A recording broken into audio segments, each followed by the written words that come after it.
الحمدللہ وحدہ لا شریک لہ والصلاة والسلام علی من لا نبی بعدہ۔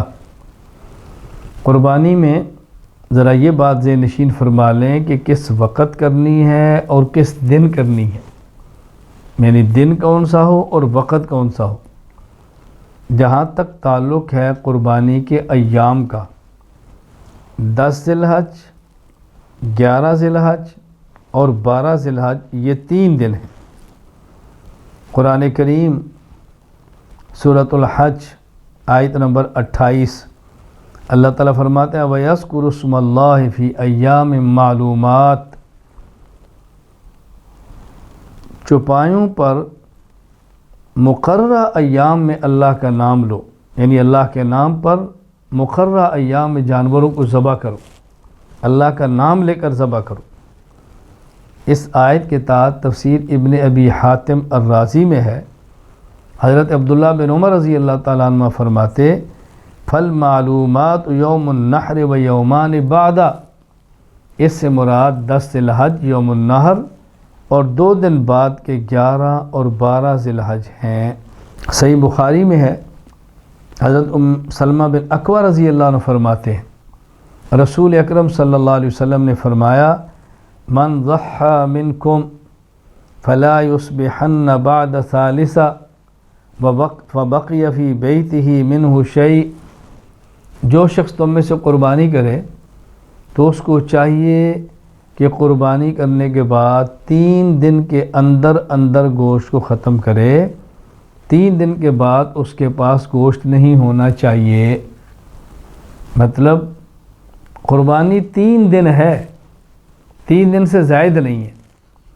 باقی اس میں جو یہ بات فرمائی کہ 3 دن کے اندر ختم کرے، 3 دن کے بعد گوشت نہیں ہونا چاہیے، یہ اس وقت کی بات ہے کہ جب تنگی تھی، گوشت کی حاجت تھی، تو رسول اکرم صلی اللہ علیہ وسلم نے ذخیرہ کرنے سے منع فرمایا۔ اور مستدرک حاکم میں روایت موجود ہے کہ بعد میں رسول اکرم صلی اللہ علیہ وسلم اس کی اجازت دی۔ قتادہ بن نعمان رضی اللہ عنہ فرماتے ہیں کہ نبی کریم صلی اللہ علیہ وسلم فرمایا کلوا الاضاحی وادخروا، تم قربانی کا گوشت کھا بھی سکتے ہو، بطور ذخیرہ جمع بھی کر سکتے ہو۔ یہ حکم پہلے تھا، اب نہیں ہے۔ تو بعد اس حدیث سے ثابت ہوا قربانی کے دن 3 ہیں۔ تو بعض لوگ کہتے ہیں جب پہلے حکم تھا کہ 3 دن کے بعد گوشت نہ رکھو، اب 3 دن کے بعد رکھنے کی اجازت ہے، تو 3 دن کے بعد قربانی کرنے کی بھی اجازت ہونی چاہیے۔ ہم نے کہا 3 دن کے بعد قربانی کا گوشت تو پورا سال رکھنے کی اجازت ہے، تو کیا پھر پورا سال آپ قربانی کریں گے؟ یہ بات اچھی طرح ذہن نشین فرما لیں۔ قربانی کے ایام 3 ہیں۔ احکام القرآن للطحاوی میں ہے، حضرت علی رضی اللہ تعالیٰ عنہ فرماتے النحر 3 ایام، قربانی صرف 3 دن ہے۔ اسی طرح احکام القرآن للطحاوی میں ہے، حضرت عبداللہ بن عباس رضی اللہ عنہ فرماتے النحر یومان بعد یوم النحر وافضلها یوم النحر، قربانی کا دن 10 ذی الحج اور اس کے بعد 11 اور 12، یہ 3 دن ہیں، لیکن افضل یوم النحر یعنی 10 ذی الحج ہے۔ تو یہ قربانی کے دن ہیں۔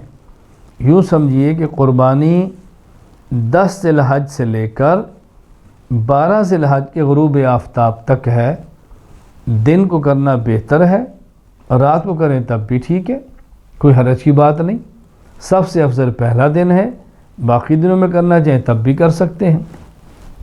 قربانی کا وقت کیا ہے؟ شہر اور قصبے بڑے، جہاں جمعہ ہے، جہاں عیدین ہیں، تو جس شخص کے ذمے عید کی نماز ہے وہ عید کی نماز پڑھنے کے بعد قربانی کرے۔ اگر وہ عید کی نماز سے پہلے قربانی کرے گا تو اس کی قربانی ادا نہیں ہوگی۔